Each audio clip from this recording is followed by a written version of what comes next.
You're listening to Joe Dalton on Dublin South FM, Crossing the Rubicon.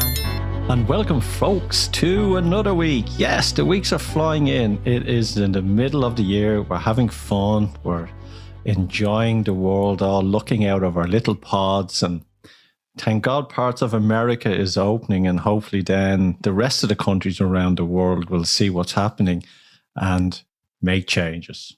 Embracing change, is very important in our life. And I have a great man here today, based in the States. It's Shawn McBride.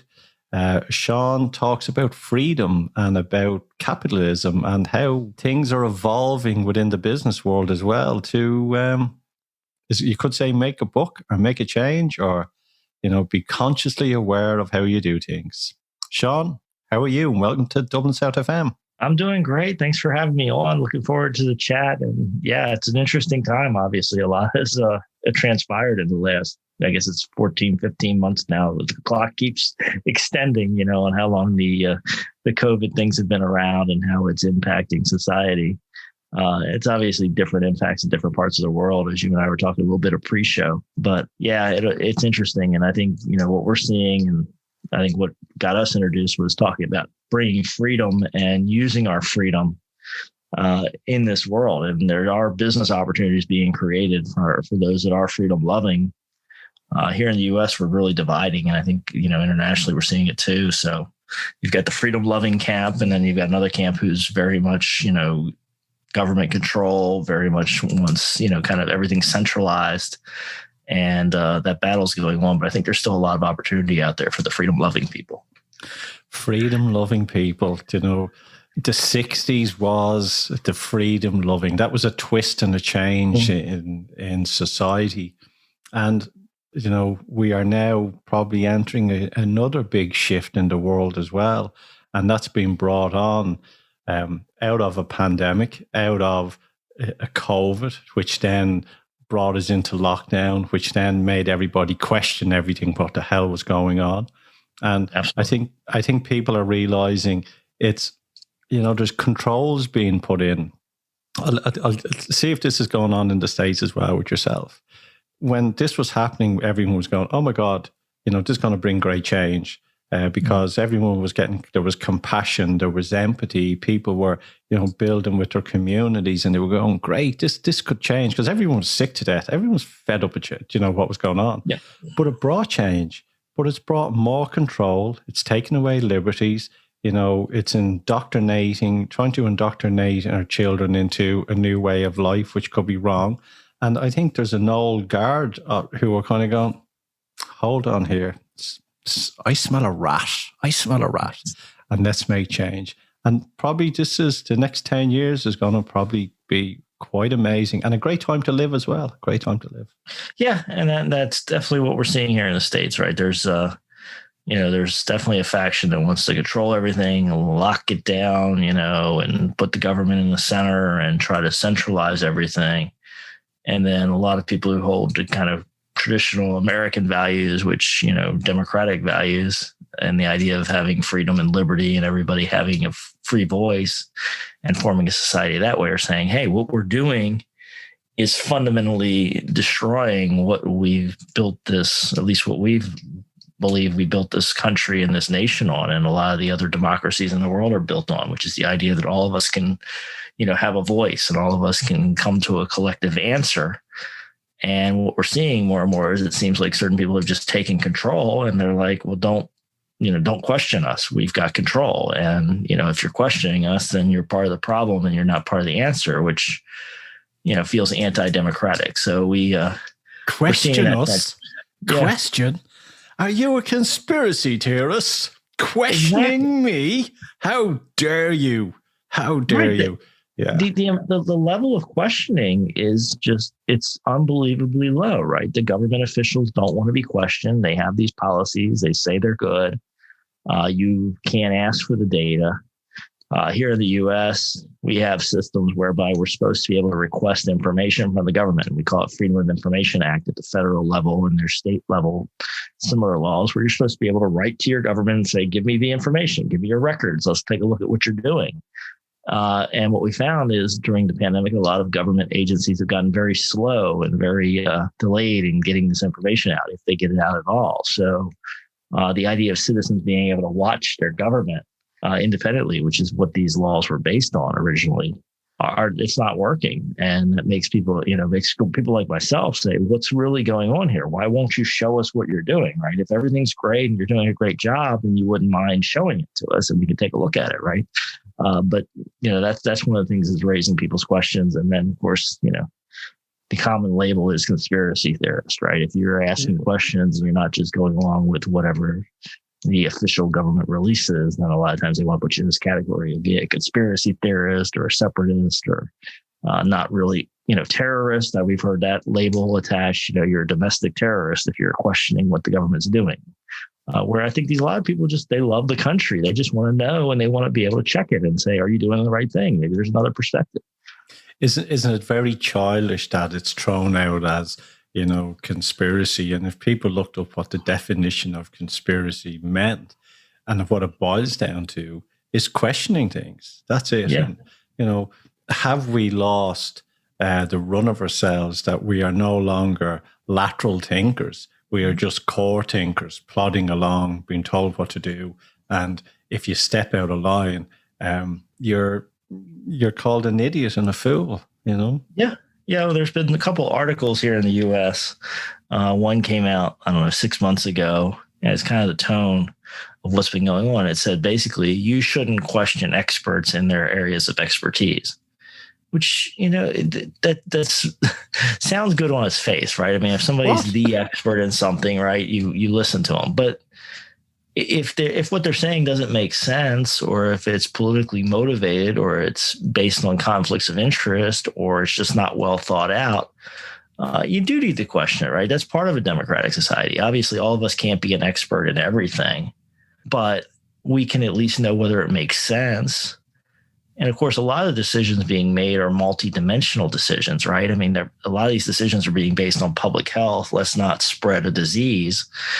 And I understand that, and that there's definitely, nobody wants more people to get sick, but you're so focused on the metric of who has COVID that you're not thinking about who's getting depression, who's committing suicide, which we have lots of reports. The elephant in the room. Yeah, there's these big collateral consequences, and these experts are so focused on one dynamic. They're not thinking about what does this mean for children developmentally, right? The kids that can't go to school, or the kids that have to go to school and wear a mask 8 hours a day. Are these going to have long-term repercussions? And these are open questions, but they don't even want to be asked the question. It's the same here, Shawn. Yeah. It's I call it the elephant in the room. The amount of suicides, the amount of depression. Yeah. I said at the very beginning of this that poverty will do more damage during lockdown than COVID will ever do. And just what you're saying there about governments. I've come up with a great slogan: the New World Government, and then their slogan is, "If we want your opinion, we'll give it to you." I love that. It feels like where we're going, right? That's the phrase that comes up here a lot in the U.S. I'm sure you're seeing it too. The New World Order, and there's been talk for a long time about trying to reorganize and kind of centralize power. And, that's a theory, right? That's not a truism, but the government a lot of times treats it as a truism. Like, this is the direction we're headed. We don't want to question whether, we should have independence and whether we should have that. I mean, I'm a very international person. I love traveling to other countries. I love talking to people in other countries. I mean, this is an international show we're recording right here. And that's great. But at the same time, you kind of have to respect boundaries too, right? Let us take care of our country. You take care of your country. We celebrate each other and what we've accomplished. But this idea that we're all going to do everything together in some body that I don't even know who it is going to make decisions for the entire world. That seems like a lot of centralized power. It seems like it has some very scary consequences. It's called AI. Exactly. Quantum financial system and AI. They got it in China the last 10 years. It's got the stamp of approval. And here's $1 billion for your country to have it. Thank you. Exactly. Yeah. And Yeah, China has exerted a lot of world power, and I started paying attention to that years ago, particularly with the AI, the tracking systems. We had some tracking systems here in the U.S. that I've talked about on other shows, and China kind of is leading the world in that. But yeah, they're trying to install this internationally, right? They want to know. There's even reports that the Chinese are collecting data from the Americans, our health data and stuff. So we're just going into some mass database that who knows what they're doing with it. But these are types of questions that need to be asked, like, why is this happening and why are we talking about it? It could be all true that if you or me one day bring our dogs for a walk and a black van drives past and we are never seen again, we just tell everyone we are in a training camp. Exactly. Re-education, as they call it. Yeah. We've been re-educated. Yes. Yes. I want to be a Stefford wife if they have me back on it. Yeah, it's amazing. It's just scary to think about, but it's happening in China, right? I mean, there's very strong reports that they're doing that to millions of people in China. Well, they've done it in Hong Kong. They dressed everyone put everyone into vans and headed them off. That people were, fighting what was coming on in Hong Kong, and that's very sad for Hong Kong because there was a rule made 100 years ago that country would be given back to China. But, there was generations, the kids there, the people in their 20s, don't want to live under a regime. They want life as they knew it. So we make decisions now, not thinking about the future.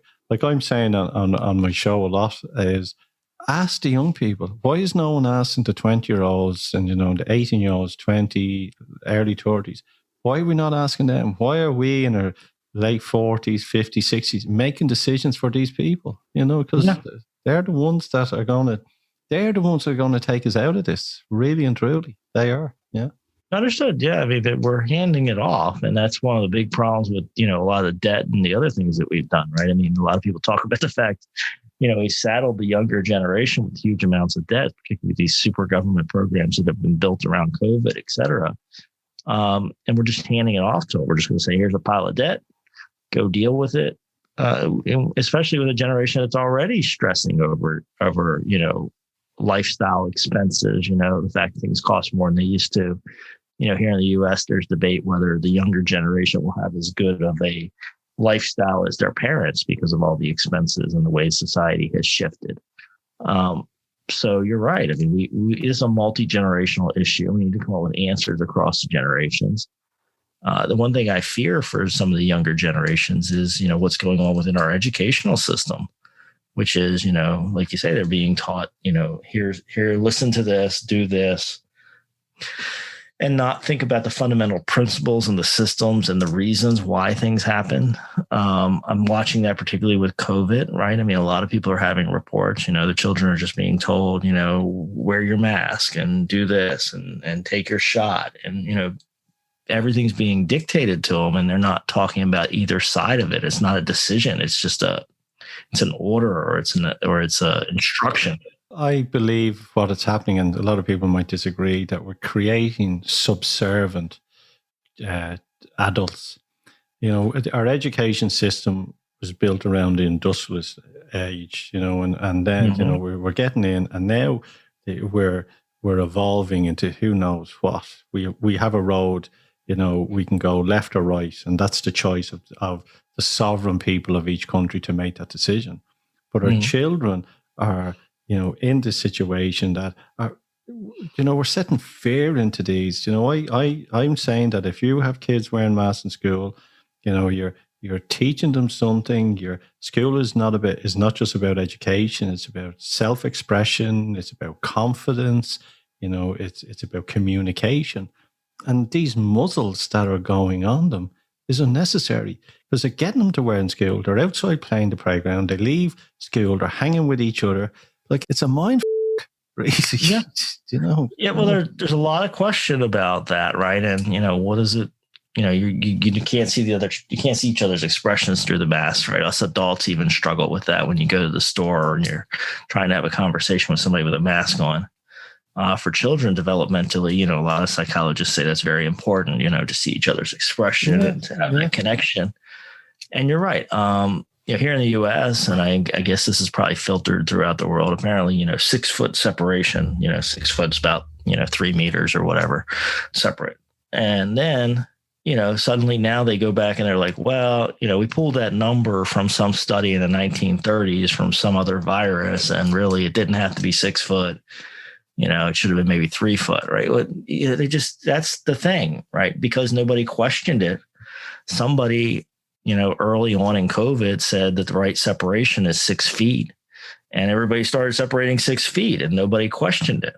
And now the same thing with the masks, particularly with the children, because children seem to have a very low, occasionally you'll have a extreme case, but most children are not affected by this disease in any great way, right? And so we're asking them to take extreme measures now up to including potentially vaccination. For what purpose? It's not for their benefit, right? The only reason you're doing this to children potentially is to maybe help adults. And that's a real moral question, right? Do you impose on children to potentially confer a minor benefit to adults? Nobody's asking that question, or very few people are. I know some are, but not many. But there is, there's a lot of people here asking questions, but they can't get these questions to the authority because they've basically put up a wall. And a lot of the mainstream media over here is, I'd never thought of, but they're like the propaganda machine for the government. Mm-hmm. So there's this barrier, and this barrier then is feeding out this garbage, and people are going, this doesn't make sense. But no one is questioning. There's no debate. There's no, so what's happened? Citizen journalists over here have opened up online, have running, all Telegram, Twitter, all these, and people are getting more information now outside mainstream media, and they're getting it instant because they're speaking to people who was at that building or was outside that shop, and it's coming on right away. And mainstream media will try and write about it a week later, and stuff that they'll write about is skewed compared to picking up all the stuff, 20 people there, record it, you make your own analysis. And I think that's great that citizen journalists now is showing the truth. And as that moves on, the powers be, the bigger and all, are trying harder to control things and are making a complete show of themselves. And that's what I think is the most beautiful thing in the world. Yeah, I think we're seeing more of that here too, right? And there is definitely an element of that, which is, a lesson people should have been taught in school. And I know, our generation probably got that, but, some other younger generation probably weren't taught, you don't just believe in authority because they're an authority. You got to check their sources and their biases and their reasons for saying what they're saying before you just, accept everything they say, right? Your sources are important. And of course, the most important sources are direct information, which that has been a wonderful side of the technology. Is a lot of times now we can see the raw video. We can see what happened. We can, talk to somebody who's been affected by COVID, or, somebody who had a family member affected or whatever. We can get direct information. A lot of us are in that role, either as citizen journalists or consumers of information, where we now have to go directly to get the information.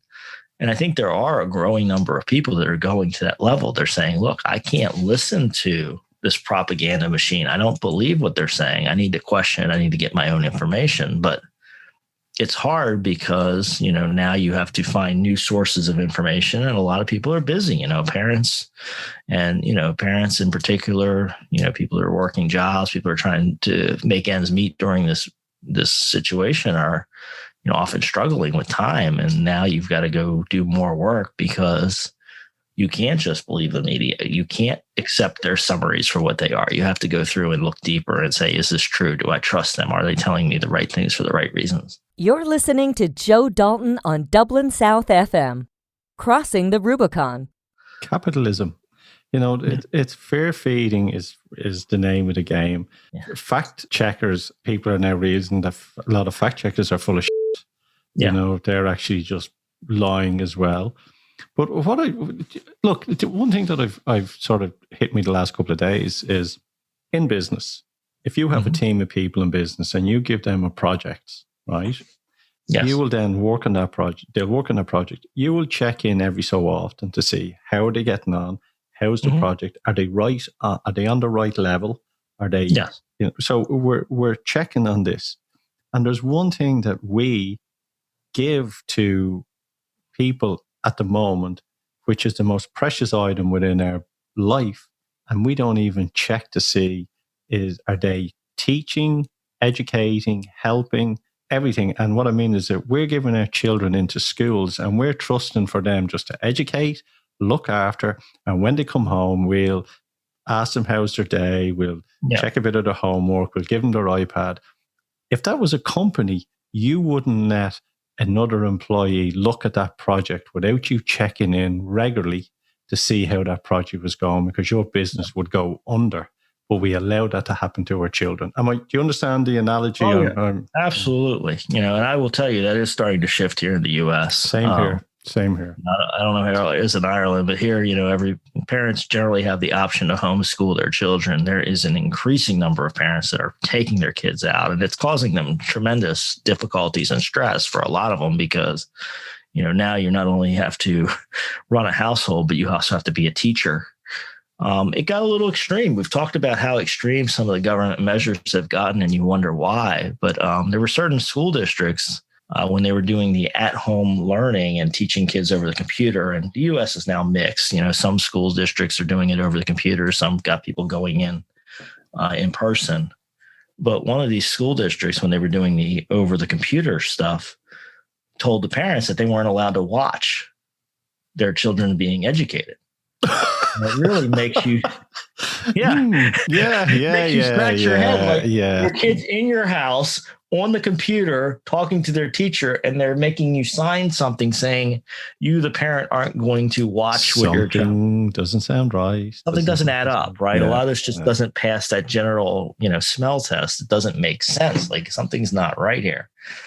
So that's caused a lot of people to question it here. And a lot of people in the U.S. are now saying, do I want my children there? What are they teaching my kids? What are they telling them every day? And what are they coming home learning? Washington, D.C., the U.S., Washington, D.C. is kind of an interesting area. It has its own government, for the people that live in Washington, D.C., which is about 700 and some thousand people. And they actually now passed a law saying that children 11 years of age and up can, after talking to their teacher and their school nurse or whatever, make their own decisions on whether they want to get vaccines and other medical interventions. And they'll mask the information so the parents don't find out. They won't send the parents any notices or updates. Like a donut? Yeah, exactly. Donut. Yeah, okay. And it really makes you wonder why are these 11-year-olds not allowed to go home and talk to their parents, and why are they going to hide from the parents? Well, here's one for you, Shawn. Yeah. If you're building a platform, and if you want to give that platform as much data as possible, you need, multiple programmers. You need storage, which is colossal. And you need a team to be able to shove all that information into that bucket. And when it overspills, okay, I'm talking about Seesaw. When COVID was coming in, Seesaw was ready, and it was there to take all the schools, all the classrooms, and educate them just overnight. And what I'm trying to get at is if people understand software and understand programming, the amount of people, teams, data that would have been needed to take that on is billions, right? And this thing was ready to rock and roll the minute COVID came on to take it on. That for me, that kind of made me, hang on, this is something that was ready, that wasn't needed. But suddenly when COVID came in, it appeared, and it was, we're here. And I was questioning that. I was going, that doesn't make sense. It does make you wonder, yes. I mean, because you're right. I mean, that's the traditional path of software development is you develop something small, a kernel of the main program, and you get it out there. And, the common thing to say these days is minimal viable product, right? You put something out there and it's usually not great when you start with software. Usually just something that does something somebody else's software doesn't do. Fix the bugs as you go. And then you fix the bugs, you build it, you add features as your users give you feedback. You don't see software come out fully ready to go out of the box and ready to deploy. It just doesn't happen. I know that because I worked in a software bespoke house for 8 years. Yeah. And I knew, the amount of people that we had, the amount of programmers that we had, and the software was dealing with a small amount of users, a couple of, under 5,000 users, but the amount of time and effort. So you're talking about every school, every student, every teacher being able to load video instantly and all the data, and you're kind of going, that's... Yeah, look at something like Facebook, right? I mean, it's something a lot of people have touched in their lifetime, right? And those of us been on Facebook for a little while know. I mean, 5 years ago, 8 years ago, Facebook didn't have nearly the features it had now, And when they first put video on Facebook, bugs. And that's the normal trajectory of software, right? So yeah, if somebody comes out with a polished software program out of left field, it really should raise a flag of what happened. Like what we're doing here in Ireland, we've created Air Free, and that's AEIRE free.social. And that is a platform for people that are sick with Facebook and sick with all these, and it's not censored. And we're getting people, there's a team of us getting people into that, and it's like a breath of fresh air. There's no one looking at your data and knowing that, suddenly a pair of shoes appeared that you thought about 5 minutes ago. Right. Oh my God. And yeah, it's a safe place for people that are sick of all this, sick of it. And that's, getting on to our next subject is that's really the freedom opportunity that's coming out of this, that I think there's as you said in the very beginning, Shawn, there's the people who, want lockdown, want masks, want us all to be in control. And then there's a new blossom of people going, screw yous. I only want to deal with companies that, I don't need to wear a mask to walk in, who believe in freedom, who believe in expression. And this is a whole new industry which is growing and developing. And I think it's going to be amazing, because the other stuff will work if you consent, and let the people consent. And let's have the other people who want freedom in their business. Absolutely. That's how you and I got introduced. I did a piece on that the other day on my show. And yeah, exactly. There are people that are just walking with their dollars or walking with their feet and saying, I don't want to deal with these businesses that want to repress us, that want to hold us back, that want to, make us wear masks in unnecessary locations and, really be dictatorial. We want to go do commerce with people who get it. That don't require, us to wear masks outside, and don't require us to, put in artificial distancing that doesn't have any medical basis to it, et cetera. So yeah, it's opening up a whole new world, and I'm watching this happen. There's a lot of people that are looking to do business with other freedom-oriented people, and your social media site. I think that's a great example of that. And when, we've got some of them trying to emerge here in the US, and hopefully we'll get some leaders developing here that we can all kind of coalesce around, because there's a market there. People want the core services, right? They want to do commerce with each other, but they don't want all the political nonsense and all the, hand holding and extra pieces, at least a portion of the market, right? There's part of the market that, yes, they want everything to be protected. They want to go to these places that are, taking every precaution possible. There's another part of the market that's saying, hey, let's get something more balanced, something more reasonable that we respond to. And so, I'm watching this split happen, and I think it's creating great opportunities for entrepreneurs that want to jump into it, because they can say, hey, I can create something. And there's a market that's looking. They want to spend their money with freedom-loving people. Do you think the market, in the beginning, there was the market where there was the companies who were developing the test and developing the masks. And do you think those guys now who were those entrepreneurs that were developing all that will kind of go, holy God, let's just push that to the side and let's go after this market? Or will they stay on that side of the fence in the controlled issue? I think it depends on the company and the person. I mean, thinking of one of my business friends, and he jumped heavily into the protective equipment when it first happened. Like him and his team started working the phone, and they got goods to hospitals, right? Because there were hospitals that desperately needed masks, that needed gowns, that needed all the different things. And they, got people to, Asia or wherever else they could get it from. And they got the stuff sourced and they got it delivered, right? So they were kind of helping the system, but they were doing it on an entrepreneurial level. They were seeing a market needed PPE, personal protective equipment, distributed. And they said, okay, we'll get this stuff distributed. And they pushed it, right? So that's part of it. So I think there's part of that market that, has been serving the market need, for the infrastructure, for kind of the governmental control side. It might say, hey, there's a big market here on the freedom side. Let's jump over there.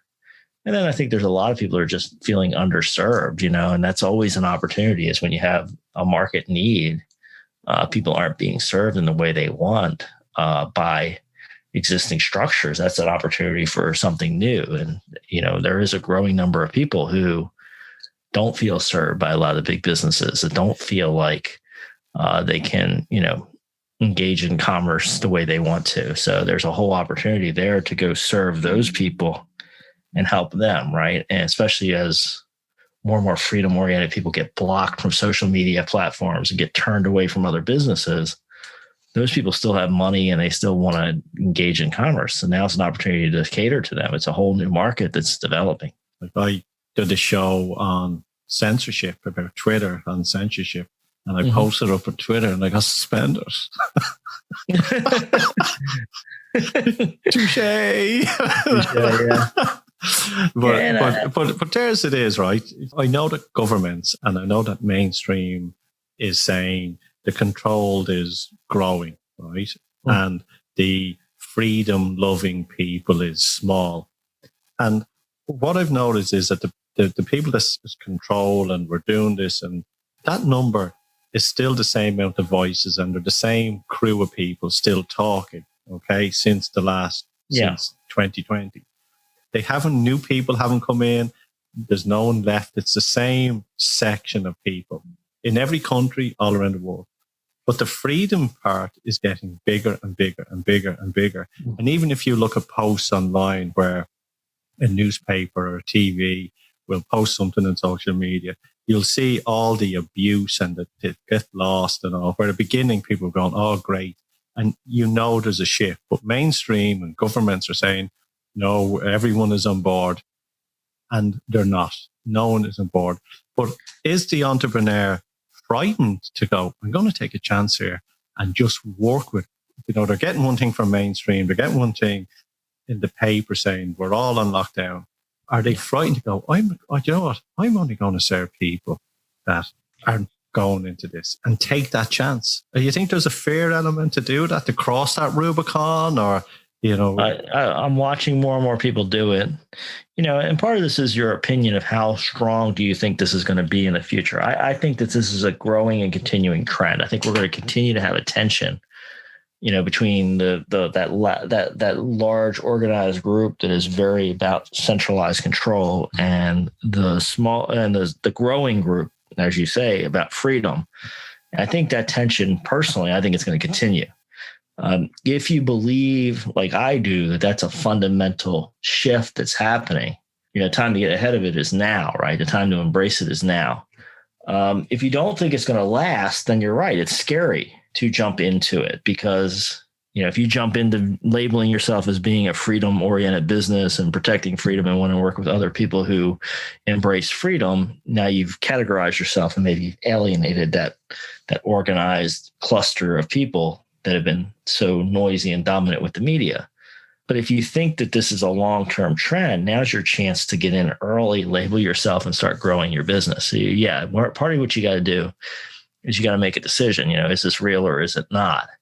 And that's part of the reality of being an entrepreneur and being in business, right? Sometimes we got to look at trends and we got to make an educated guess of where we think things are going. I think this is more than a trend, Shawn.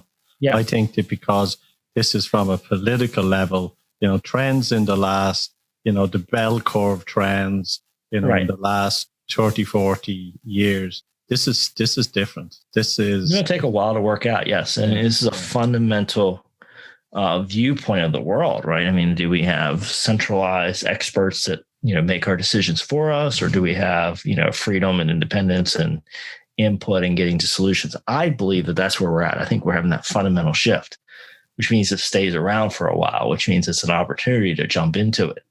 But you know what happens if you get it wrong? You grow a mustache and change your name. That's an opportunity. I mean, that's getting harder and harder these days. You're listening to Joe Dalton on Dublin South FM, Crossing the Rubicon. The truth is, that is the reality of business world. I mean, I think anybody who's been successful has had different business models, different marketing programs, different strategies they've tested. They don't always work. But you go back with the lessons and the network you built and the relationships you have. And if you're doing it the right way, every step takes you the right way. And I'll tell you, on this freedom front, there's a lot of good business people. There's a lot of smart people. There's a lot of good talent, which are feeling underappreciated and underserved right now. So to the extent you're looking to work with other people, to find customers, to find vendors, there's opportunities right now, because there is this kind of alienated group of people that you can build with that are saying, hey, this is not working for me. I want to work with like-minded people. So it creates a natural connection very early in the business process, just because you're kind of you're band together in this fight. Yeah, grassroots. Yeah. I think people need to be brave. I think people need to sort of look out for the alternative and speak their mind. And I think there's that case of people, there's even people saying, I'll do anything for my children, but then they're frightened to send a letter to the school, and there's this other element of it that people want change, and they need leaders. They need leaders to go, right, I'm raising my hand and doing this. Yeah, and I believe, we started talking about numbers and the quantity of people, right? The growing number of people for freedom, this established block of centralist or control-oriented people. My belief is there's a lot of people in the middle that really, really favor the freedom side. They're just afraid to jump. And what we've been seeing here in the U.S., and I bet you're seeing it there in Europe too, because we've been kind of watching across the pond, as more and more people get noisy about freedom and start saying something's not right, people start coming out of that silent group and joining what it feels like a safer and safer group, because it's getting bigger and bigger and it's getting more and more mainstream. So, I don't know when that magic tipping point is, but at some point, a lot of people are going to come out of the shadows and they're going to say, yeah, I knew it all along. It wasn't right, but I was afraid to speak up because, I didn't want my kid thrown out of school, or I didn't want to lose my job or whatever. So there's this group in the middle, I think, that really understand the issue. They understand that freedoms are being imposed upon, but they're afraid to jump out because they don't want to get singled out. But the more of us that get into the movement and start spreading the word, the safer it becomes for them to jump out. It's like in the JFK-Nixon battle, nobody ever admitted that they voted for Nixon. Yeah. It was a close race, but everyone now today voted for JFK. Is that what's happening? That these people are on the fence, and then when this explodes and the freedom, the growth, people expressing who they are, people will go, yeah, I wasn't going with that other thing at all.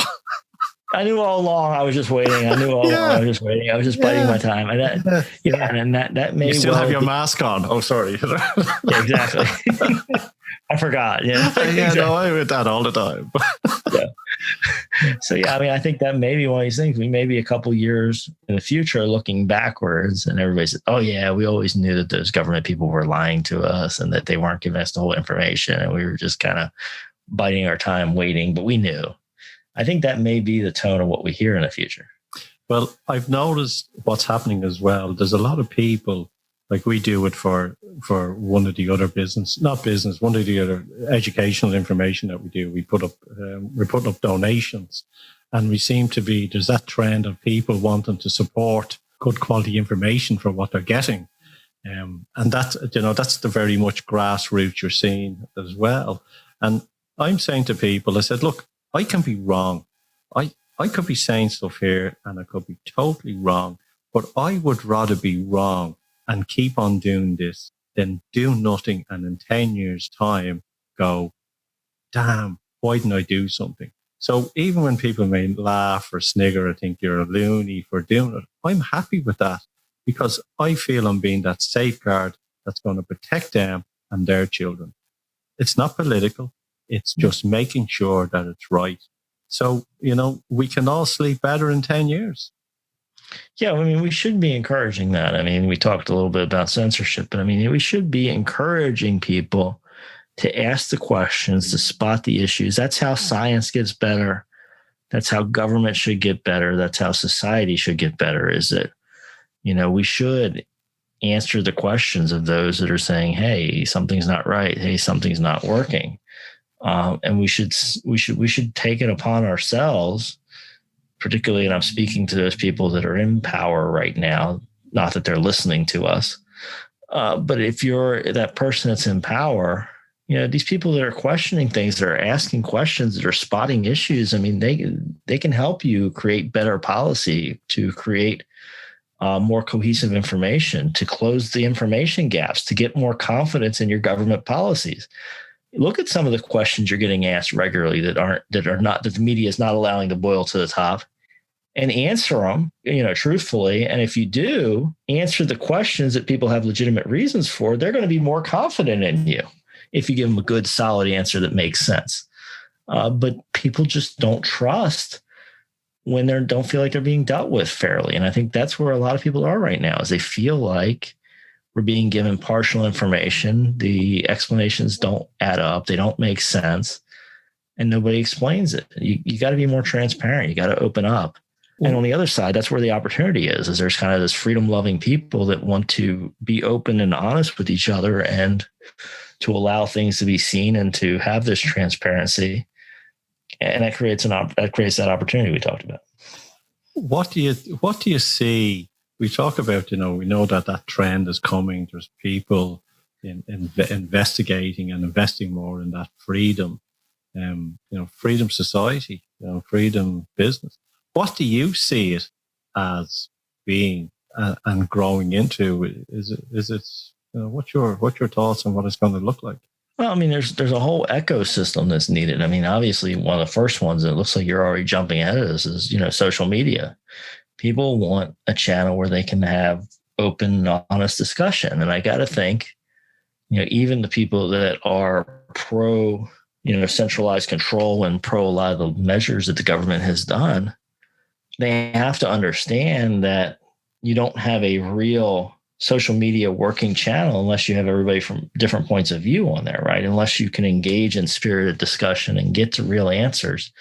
If you have an echo chamber, it doesn't function. So there's a huge opportunity there.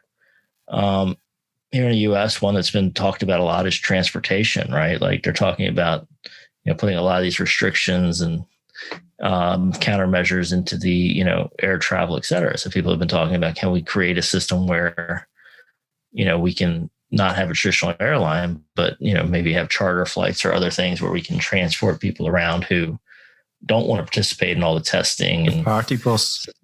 Yeah. Right. Yeah. So that's an opportunity, so there's just, in restaurants, theme parks. I mean, there's basically every category of the economy now almost has an opportunity for a freedom-loving alternative. Even lawyers, that's my main job. And I'm a lawyer. I help people structure their businesses.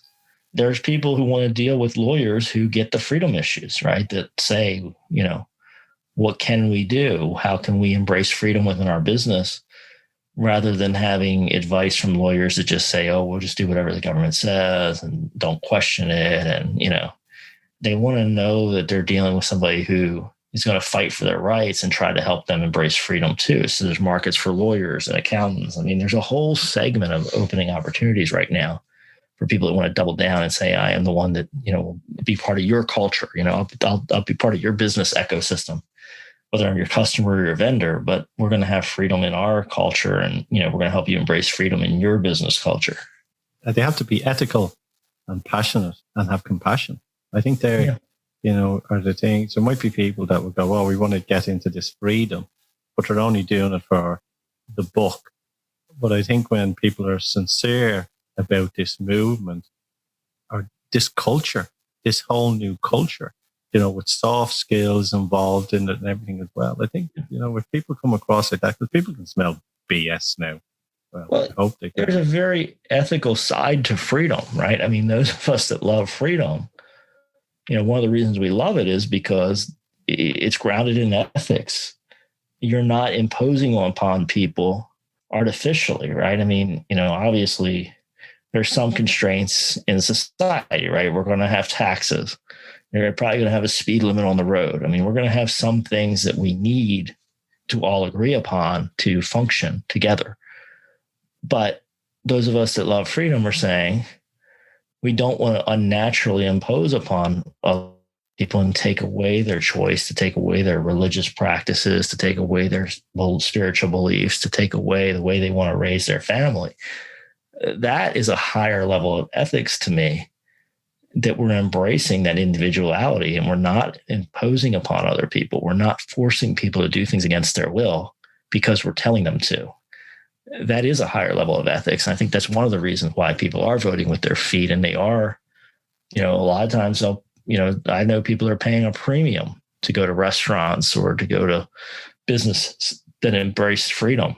The money's not the most important thing, right? They want to align with other people. They want to cause a positive change in the world. So the ethics is a great piece because freedom is ethical. I think the movement, like I'm even visioning here that companies that want to embrace this will even have, a sticker in their window with some sort of sign, which is a freedom sticker. And I think that's going to develop. I think there's so much that's going to materialize out of it. And there's a lot of, what you're talking about, but there's a lot of money to be made in it as well. If it's done in the right way. If it's done in the right way, not just one person, but of that whole industry, whole system. People are already looking for it, and I see people online, that want to build databases and they want to have a list of freedom loving businesses that they can do business with. Or, the opposite side is they want a list of all the businesses that are being draconian, that aren't treating their customers nicely, et cetera. Right. So one way or the other, there's a whole market of people that are looking to align with the right people, which means, if you're in this ecosystem of freedom, there's advertising opportunities, there's marketing opportunities. It's the whole gamut. The question is, do you believe that the differences are so fundamental that this is going to create its own ecosystem? And I think it is.